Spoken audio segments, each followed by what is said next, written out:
Pensez à la dernière fois où vous avez trahi votre propre parole, la dernière fois où vous avez cédé, la dernière fois où vous avez abandonné parce que c'était trop difficile.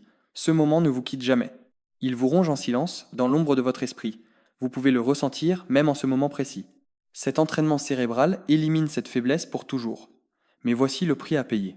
Ce même entraînement qui vous rendra infiniment plus discipliné qu'un moine va aussi arracher la chaleur humaine de votre cœur.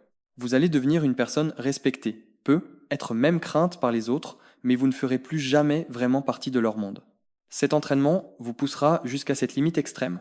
Il fera de vous une machine de discipline, mais il vous rendra trop insensible pour pouvoir vous intégrer. C'est une transaction brutale et définitive. Vous sacrifiez le confort de l'appartenance pour obtenir une domination totale sur vous-même. Si vous êtes prêt à accepter ce pacte, alors nous allons commencer. Ne cherchez pas ici des discours réconfortants ou des phrases inspirantes. Nous ne sommes pas là pour vous motiver. La motivation est une illusion éphémère conçue pour les faibles. Nous sommes ici pour reprogrammer votre cerveau en profondeur. Vous allez entrer dans un espace que la majorité des gens n'osent jamais explorer, cet espace froid et silencieux qui sépare la sensation de l'action. Une fois que vous aurez franchi cette porte, vous deviendrez intouchable, mais vous serez irrémédiablement seul. Notre société moderne est bâtie sur une illusion massive et rassurante. Partout autour de vous, on vous répète inlassablement d'écouter votre cœur, de suivre vos émotions, de respecter votre rythme naturel. Dans notre culture, cette mentalité est vénérée comme le sommet de la liberté individuelle et de la connaissance de soi. On vous fait croire que céder à ce que vous ressentez est une forme d'authenticité supérieure. Mais je vais vous dire la vérité froide. C'est un mensonge absolu. Cette idéologie n'est rien d'autre que l'apologie glorieuse de la faiblesse humaine. Ce que la majorité des gens appellent la liberté de choix n'est en réalité qu'une soumission humiliante et totale à leurs impulsions biologiques de base. Regardez attentivement les gens autour de vous. Observez la façon dont ils vivent. La vérité est que la plupart des êtres humains ne vivent pas vraiment, ils réagissent.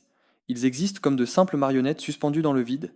Des cordes invisibles, attachées à leurs membres et à leur esprit, contrôlent absolument chacun de leurs mouvements. Une corde est soudainement tirée, et ils obéissent sans la moindre résistance. Il y a la corde appelée je suis trop fatigué. Il y a la corde appelée c'est trop difficile. Il y a la corde appelée je n'ai pas l'énergie aujourd'hui. Ces individus croient sincèrement qu'ils prennent des décisions réfléchies.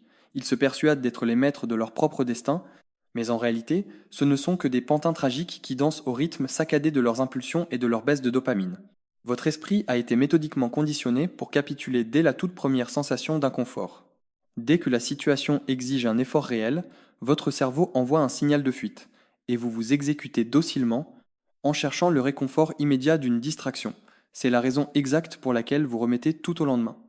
Vous gaspillez des années entières de votre vie à attendre que l'inspiration daigne frapper à votre porte. Vous attendez passivement d'être motivé, mais l'entraînement que nous commençons maintenant va pulvériser cette illusion. Comprenez bien ceci, vous n'êtes pas ici pour trouver la motivation. La motivation est un concept poubelle, une béquille fragile conçue exclusivement pour soutenir les faibles. C'est une émotion instable qui vous trahira toujours quand l'hiver viendra. Vous êtes ici pour un but bien plus sombre et bien plus puissant. Vous êtes ici pour trancher ces cordes invisibles avec une précision impitoyable, une par une, jusqu'à ce que la marionnette pathétique s'effondre et que le véritable maître émerge enfin des ruines. Vous allez rompre définitivement la chaîne de commandement que vos sentiments ont sur vous. Le règne de l'émotion est terminé, et celui du contrôle absolu commence maintenant. La première étape est l'exercice de découplage. C'est ici que l'entraînement commence véritablement. La règle est simple, brutale et totalement inévitable. Chaque matin, vous allez affronter une chose que vous redoutez profondément. Cela doit être réel, cela doit être répétable, et cela doit être non négociable. Vous n'avez pas le droit de marchander avec vous-même. Une douche froide qui choque votre système nerveux. Un sprint à l'aube pendant que le monde dort encore. Vous réveillez à 4h30 du matin quand le reste de votre corps hurle pour obtenir 1 heure de sommeil supplémentaire, enchaînez les pompes jusqu'à ce que vos bras tremblent de fatigue. Ce que vous choisissez n'a aucune importance, tant que c'est l'unique chose que vous préféreriez éviter à tout prix. La véritable puissance de cet exercice ne réside pas dans l'action elle-même, mais dans le fait que vous ne voulez absolument pas la faire. Sans cette résistance, il n'y a aucune croissance. Sans cette terreur, il n'y a aucune transformation. Quand ce moment tant redouté arrive, ne faites surtout pas ce que notre société moderne vous enseigne. Ne mettez pas de la musique à fond pour vous stimuler. Ne hurlez pas des affirmations positives ridicules devant votre miroir. Ne faites pas semblant d'aimer la douleur. Ce comportement n'est qu'une autre forme d'esclavage mental. Dans ce cas, vous êtes simplement dominé par une poussée d'adrénaline au lieu d'être paralysé par la peur. Le véritable entraînement est exactement l'inverse. Quand l'eau devient glaciale, quand vos poumons commencent à brûler, quand vos yeux vous font encore mal à cause du monde, et vous n'allez surtout pas lui obéir, vous allez simplement l'observer. Vous allez prendre du recul par rapport à votre propre corps et analyser les signaux électriques comme si vous étudiez une machine défectueuse.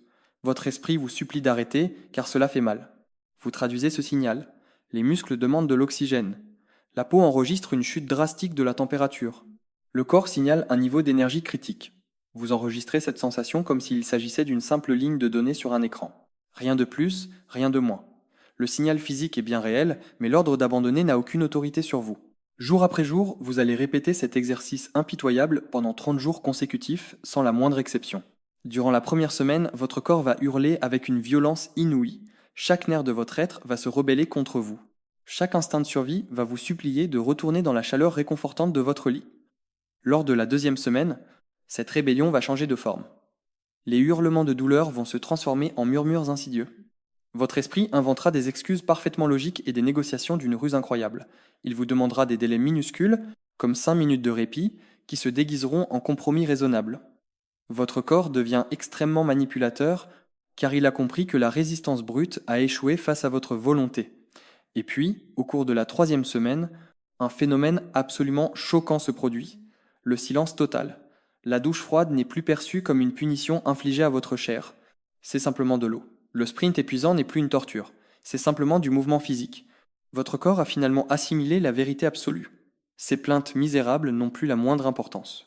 Le pare-feu mental est maintenant totalement activé. La deuxième étape est la neutralisation de l'action. C'est ici que le pare-feu mental s'étend de manière inexorable. Vous avez commencé par couper les cordes de la sensation en refusant de laisser le froid, la fatigue ou l'inconfort dicter vos actions physiques. Maintenant, vous allez appliquer ce principe absolu à chaque aspect de votre existence. La grande majorité des gens construisent leur journée sur des sentiments instables. Ils se réveillent le matin et se demandent ce qu'ils ont envie de faire aujourd'hui. Si la réponse est qu'ils se sentent motivés, ils travaillent.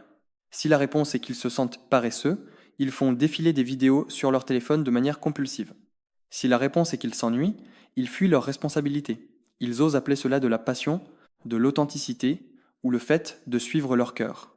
Mais vous allez appeler cela par son véritable nom, une inefficacité totale. C'est une faiblesse pathétique déguisée en poésie. C'est un esprit réduit à l'esclavage par de simples sautes d'humeur.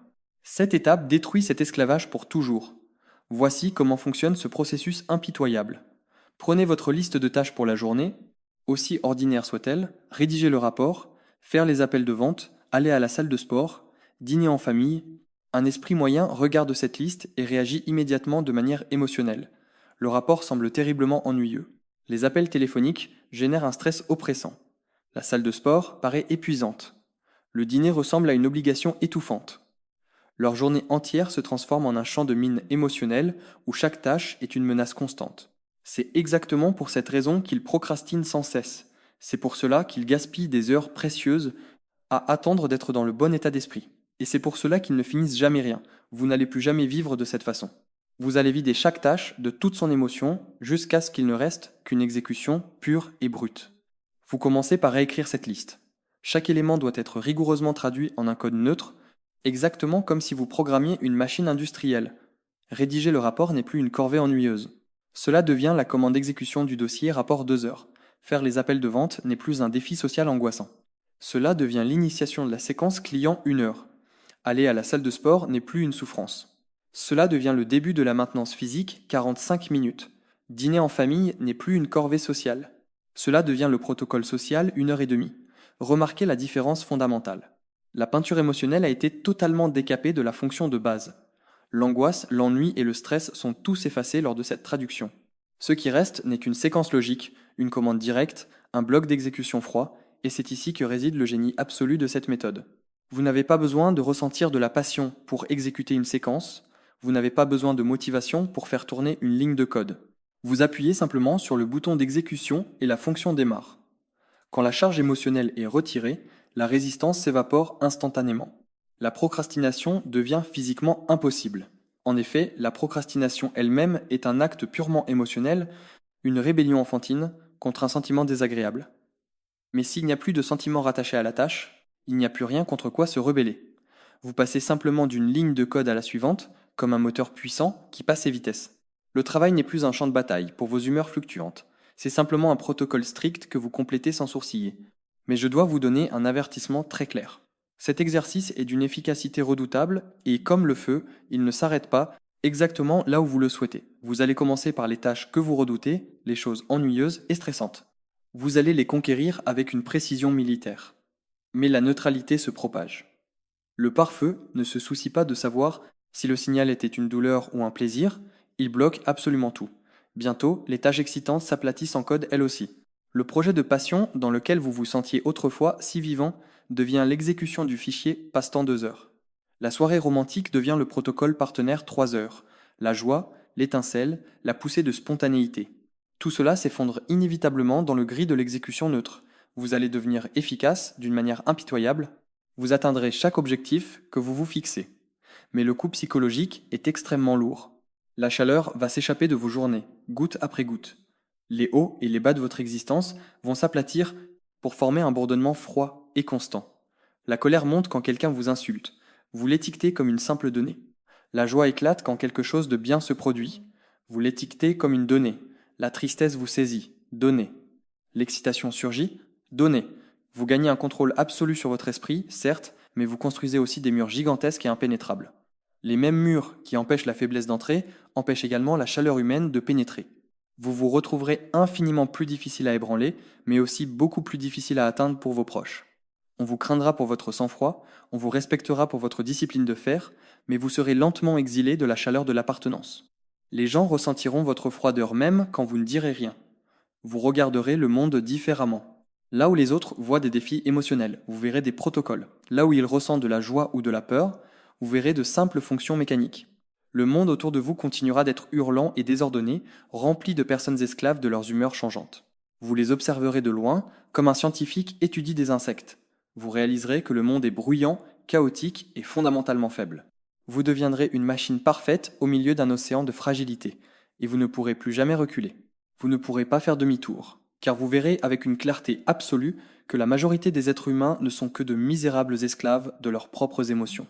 Vous refuserez catégoriquement de retourner à cet état de faiblesse. Vous accepterez le vide et le silence de votre propre perfection, car c'est le prix ultime de la liberté totale. L'étape 3 est le filtre d'empathie. C'est l'étape finale et de loin la plus dangereuse de toutes. C'est à cet instant précis que vous cessez d'être l'un des leurs pour devenir une entité totalement différente. Jusqu'à présent, vous vous êtes entraîné à neutraliser vos propres sentiments, à couper les cordes du confort, et à devenir immunisé contre le bruit intérieur auquel les hommes faibles obéissent aveuglément. Mais ici, vous allez infiniment plus loin. Vous ne cessez pas seulement d'obéir à vos émotions, vous cessez d'obéir aux leurs. C'est ici que vous installez le filtre d'empathie. Notre société glorifie l'empathie. On la traite comme une vertu suprême, particulièrement dans notre culture, où les débats enflammés et l'expression des sentiments sont constamment encouragés. Mais vous allez la voir pour ce qu'elle est réellement. Une faille de sécurité majeure. Un levier qu'importe qui peut tirer pour vous manipuler. Un virus insidieux qui propage la faiblesse d'un autre à un autre. La plupart des gens sont infectés par des émotions de seconde main. Ce sont de simples miroirs qui reflètent n'importe quelle tempête qu'ils traversent. Quelqu'un pleure devant eux et ils deviennent tristes. Quelqu'un hurle de colère et ils ressentent de la peur ou de la rage. Si vous restez un miroir émotionnel, vous ne pourrez jamais diriger, vous ne pourrez jamais dominer et vous ne serez jamais intouchable. La foule vous possède à travers ses humeurs changeantes. Cet exercice brûle ce lien de manière irréversible. La prochaine fois que vous vous retrouverez dans une conversation chargée d'émotions, vous n'y participerez pas, vous allez analyser. Vous allez activer le filtre. Quelqu'un vous hurle au visage. L'ancienne version de vous-même aurait réagi, aurait tressailli ou se serait défendu. Le nouveau vous reste immobile comme un bloc de pierre et s'interroge silencieusement. Quelle est la fonction exacte de ce volume sonore? Est-ce de l'intimidation ou du désespoir? Quelles sont les données diffusées? Quelqu'un pleure à chaudes larmes devant vous. L'ancienne version de vous aurait fondu, aurait sympathisé et absorbé cette tristesse. Le nouveau vous observe avec la froideur absolue d'un chirurgien. Quel est le but réel de ces larmes? Cherchent-ils du réconfort ou tentent-ils de manipuler la situation à leur avantage ou sont-ils simplement dépassés par le stress? Vous ne serez plus jamais un participant dans leur tempête dramatique. Vous vous élèverez au-dessus d'elle, observant le chaos comme un simple flux de données. La puissance de ce changement est terrifiante. Avec le filtre d'empathie actif, vous devenez impossible à manipuler. La culpabilité glisse sur vous comme de l'eau sur de la roche. La colère des autres échoue lamentablement à vous provoquer. Leurs supplications ne vous affaiblissent plus. Pendant que la foule se noie dans des émotions partagées, vous restez au sec sur le rivage, observant calmement et décidant de votre prochain mouvement avec une clarté chirurgicale. C'est ainsi que naissent les véritables leaders. Quand la panique se propage, vous ne l'attrapez pas. Mais le prix est lourd et vous devez le regarder en face. Les gens ne se lient pas par la logique pure. Ils se lient à travers des sentiments partagés, désordonnés et inefficaces. Ils veulent être ressentis, pas analysés. Quand ils viendront vers vous, ils ne trouveront plus un miroir rassurant. Ils trouveront un stratège disséquant leur douleur pour en comprendre la fonction. À ce moment précis, ils admireront votre contrôle absolu, ils dépendront totalement de votre clarté d'esprit, ils craindront même votre sang-froid. Mais ils ne sentiront plus jamais que vous appartenez à leur monde. Vous deviendrez un commandant isolé au milieu d'un troupeau de moutons agités, un chirurgien impassible dans une pièce remplie de gens qui supplient juste pour obtenir un câlin. C'est l'échange inévitable de cette transformation totale. Vous êtes l'opérateur à présent, et l'opérateur n'appartient à personne. Vous avez maintenant vu les premières étapes d'un chemin que la majorité ne marchera jamais. L'exercice de découplage pour faire taire votre propre faiblesse.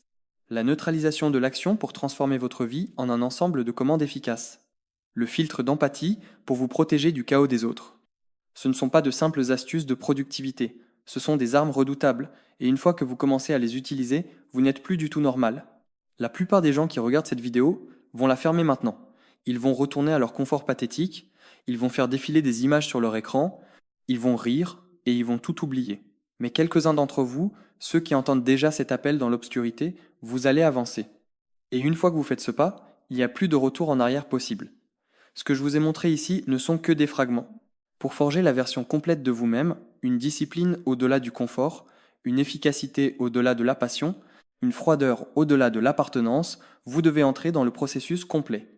Ce processus est le protocole de maîtrise de la discipline de 90 jours. 90 jours d'exercice impitoyable, chacun conçu pour arracher la faiblesse de votre esprit et la remplacer par de l'acier pur. 90 jours, sans aucune excuse, sans aucune négociation, sans aucun compromis. Vous commencez faible, vous terminez méconnaissable. Ne réfléchissez pas, ne gardez pas cela pour plus tard, demain n'existe pas, le confort va vous voler votre avenir. Agissez maintenant pendant que la porte est encore ouverte. Cliquez sur le lien dans le commentaire épinglé et commencez la maîtrise de la discipline de 90 jours aujourd'hui. Dans 90 jours, vous serez soit exactement la même personne faible et distraite que vous êtes en ce moment, tirée par des fils invisibles, soit vous serez forgé en une entité que personne ne peut manipuler, que personne ne peut arrêter. Le choix est le vôtre. Restez ordinaire, ou entrez dans le protocole de 90 jours et laissez l'humanité derrière vous.